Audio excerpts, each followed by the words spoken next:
বন্ধুরা, ফাল্গুনি রান্নাঘরে আপনাদের সবাইকে স্বাগত জানাই। আবারও চলে এলাম রান্নার কাছে, আপনাদের কাছে অন্য এক রেসিপি নিয়ে। তো আজকে আমি বানাচ্ছি ডিমের এক অন্য ধরনের রেসিপি। কিভাবে বানাই ভিডিওটা প্রথম থেকে শেষ অবধি পুরো দেখতে থাকুন আর আমার সাথে থাকুন।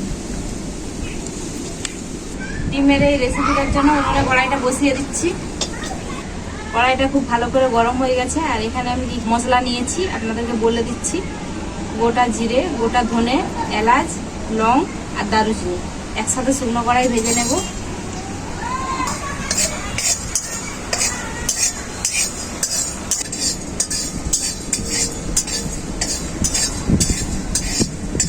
মশলাটা আমার খুব ভালো করে ভাজা হয়ে গেছে, নামিয়ে নেব। কড়াইটা আবারও বসিয়ে দেবো উনুনে। কড়াইতে জল দিয়ে দেবো।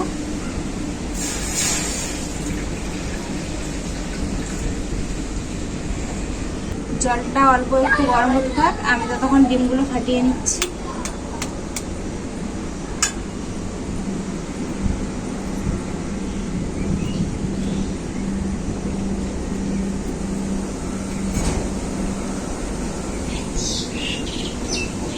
ডিমটা এমনভাবে ফাটাতে হবে কুসুমটা যাতে না গলে যায়, সেটা খেয়াল রাখতে হবে।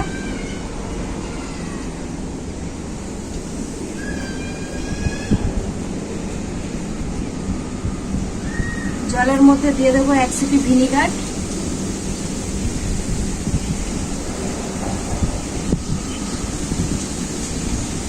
জলটা কিন্তু আমার গরম হয়ে গেছে, দেখুন জল থেকে ধোঁয়া উঠছে। জলটা কিন্তু টকবক করে ফুটলে ডিমটা দিলে হবে না, অল্প জলটা গরম হবে তখনই ডিমটা দিয়ে দিতে হবে জলের মধ্যে।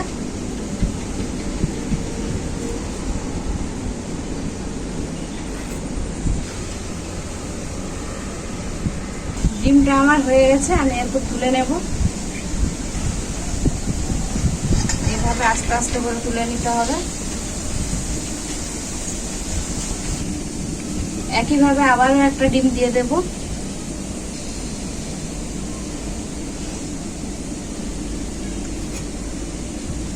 এই রেসিপিটা কিন্তু একদম কম তাপে করতে হবে। আমি একদম হালকা আঁচ করে নিয়েছি এই রেসিপিটার জন্য। এই রেসিপিটা যখন বানাবেন একদম হালকা আঁচেই বানাবেন।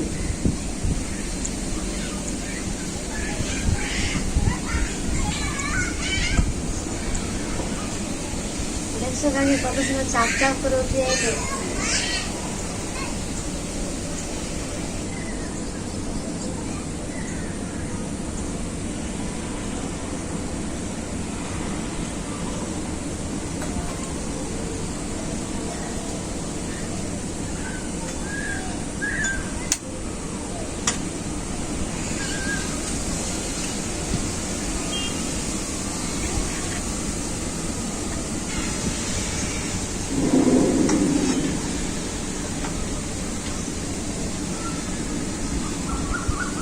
এগুলো তোলার সময় কিন্তু একটু সাবধানেই তুলবেন।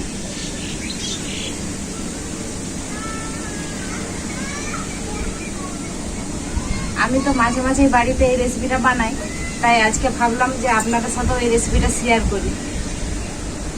কড়াইটা আবারও বসিয়ে দিয়েছি। কড়াই খুব ভালো করে গরম হয়ে গেছে। সরষের তেল দিয়ে দেবো কড়াইতে। তেলটা আমার খুব ভালো করে গরম হয়ে গেছে। পেঁয়াজ দিয়ে দেবো।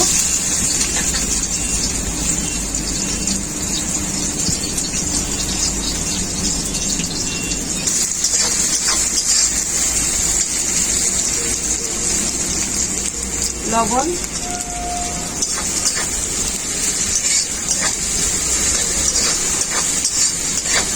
পেঁয়াজটা খুব সুন্দর কেটে দেবো।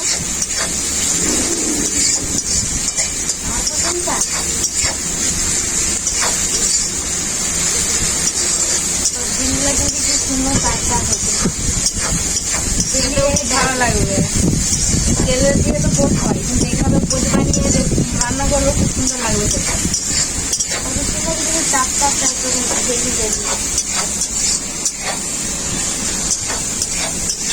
পেঁয়াজটাকে হালকা করে ভেজে নিয়েছি।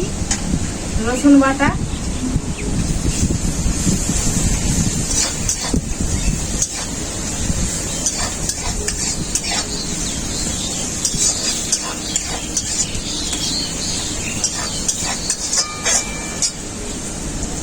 আদা বাটা,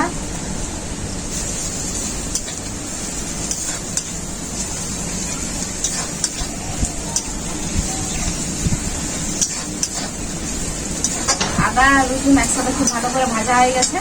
এখানে আছে জিরে গুঁড়ো, হলুদ গুঁড়ো আর লঙ্কা গুঁড়ো একসাথে দিয়ে দেব।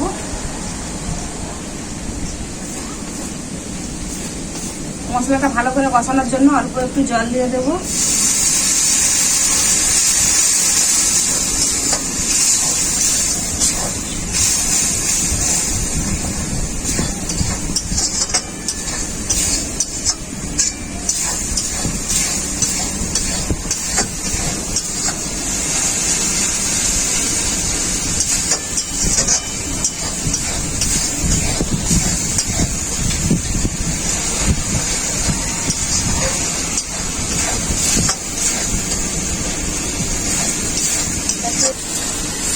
মশলা খুব ভালো করে কষানো হয়ে গেছে, মশলার গা থেকে তেল ছেড়ে গেছে। এরপর জল দিয়ে দেবো পরিমাণ মতো।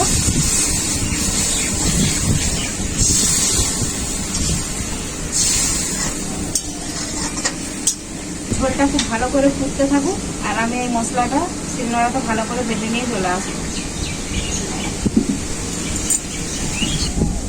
ঝোলটা আমার খুব ভালো করে ফুটে গেছে। এরপর ভাজা মশলাটা দিয়ে দেবো।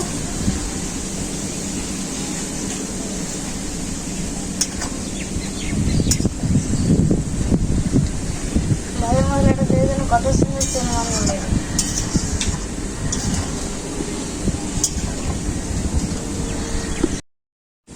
ভাজা মশলাটা দেওয়ার পরই ডিমটা দিয়ে দেবো।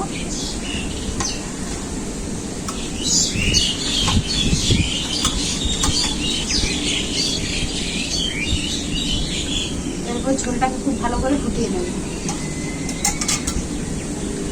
কালারটা এসে দেখছো কত সুন্দর।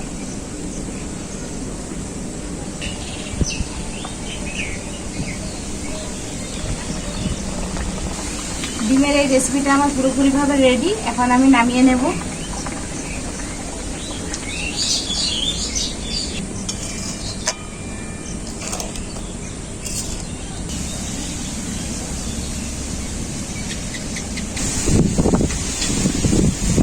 কি সুন্দর বাতাসটা দিচ্ছে।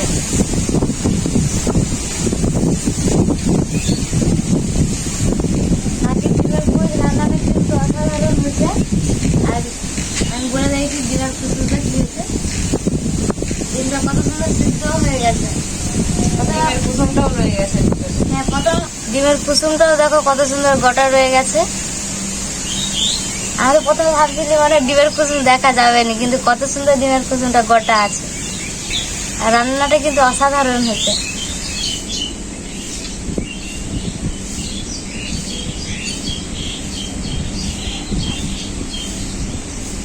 বন্ধুরা এইভাবে জলে পোচ বানিয়ে এই রেসিপিটা সহজেই তৈরি করে নিতে পারবেন। রেসিপিটা খেতেও খুবই ভালো লাগবে। রেসিপিটা কেমন হয়েছে আপনারা কমেন্ট করে জানাবেন। ভিডিও ভালো লাগলে লাইক শেয়ার সাবস্ক্রাইব করে দেবেন। আপনারা ভালো থাকবেন, সুস্থ থাকবেন, নিজেদের খেয়াল রাখবেন। আবার দেখা হবে পরবর্তী ভিডিওতে নতুন কোনো রেসিপি নিয়ে।